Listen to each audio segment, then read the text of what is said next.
Bonjour à tous et bienvenue dans cette nouvelle édition de Getingo sur TOTV Africa.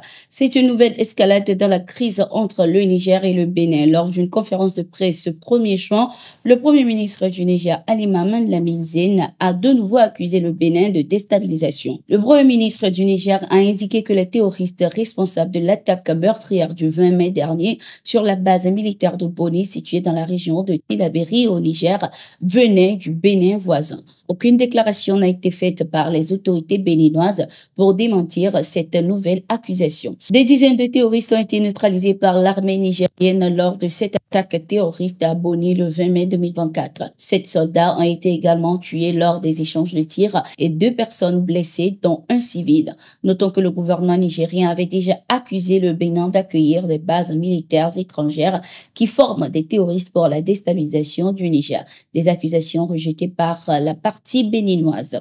Précisons également que toujours le 1er juin, Lamine Zeine a démenti les informations selon lesquelles le président de transition du Niger, le général Abdourahmane Tiani, aurait refusé de recevoir un émissaire de Patrice Talon.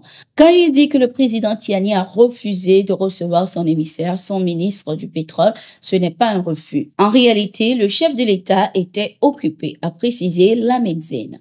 Le ministre des Affaires étrangères du Mali a répondu aux critiques sur la non-intégration de la Guinée-Conakry dans l'Alliance des États du Sahel. Ce 2 juin, lors d'un panel sur l'Alliance des États du Sahel, le ministre des Affaires étrangères et de la coopération internationale du Mali, Abdoulaye Diop, a indiqué que la création de l'AES n'a pas été faite à l'insu de la Guinée. Que la Guinée soit dans l'Alliance des États du Sahel ou pas, je ne pense pas que ça change quoi que ce soit dans la relation fraternelle entre la Guinée et le Mali. Nous sommes aussi proches de la Guinée et dans une fraternité réelle, a-t-il martelé. Le chef de la diplomatie malienne a également rassuré qu'il n'y a pas de problème entre le Mali et la Guinée, ni entre le président Goïta et le président Doumbouya, qui selon lui communiquent régulièrement. Notons que le premier ministre du Niger, Ali Mahaman Lamine Zeine, avait déjà de son côté invité les pays de la CEDEAO à rejoindre l'AES. Je ne peux pas être trop provocateur, mais je veux demander à la CEDEAO de rejoindre l'AES. Il y a des pays de la CEDEAO qui voudraient probablement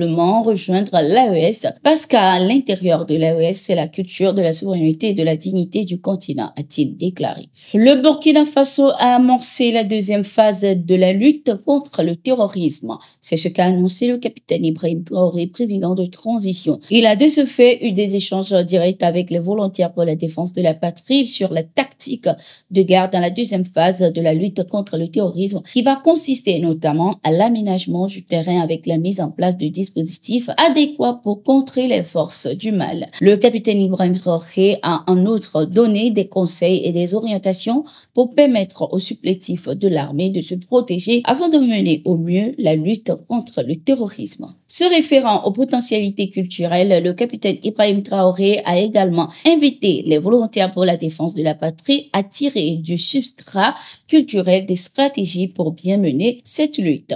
Au Mali, le chef de la diplomatie malienne a indiqué qu'il est tard pour que son pays retourne à la CEDEAO et que leur décision de retrait est irréversible.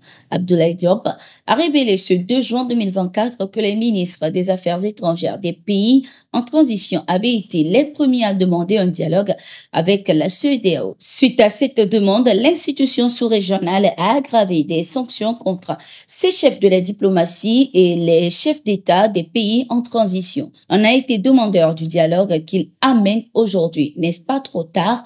On aurait dû éviter d'arriver à ce point de rupture.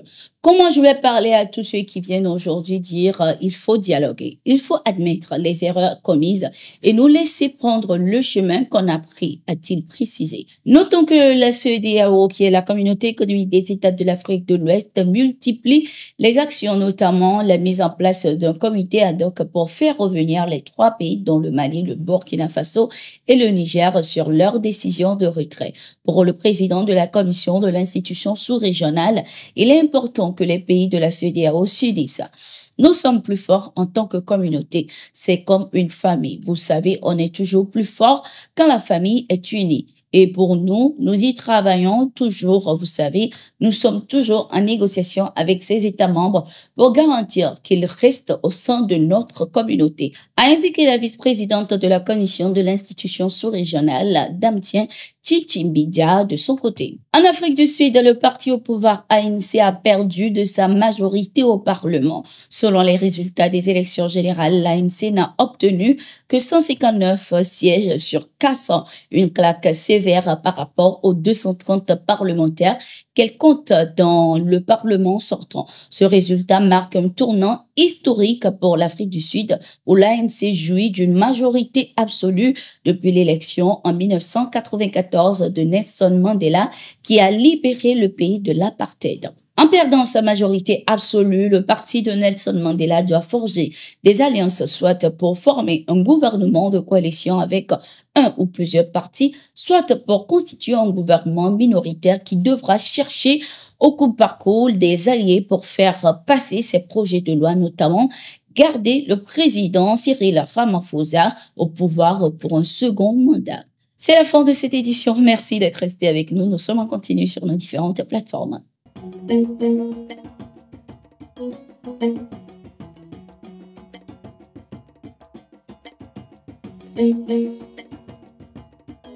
Thank you.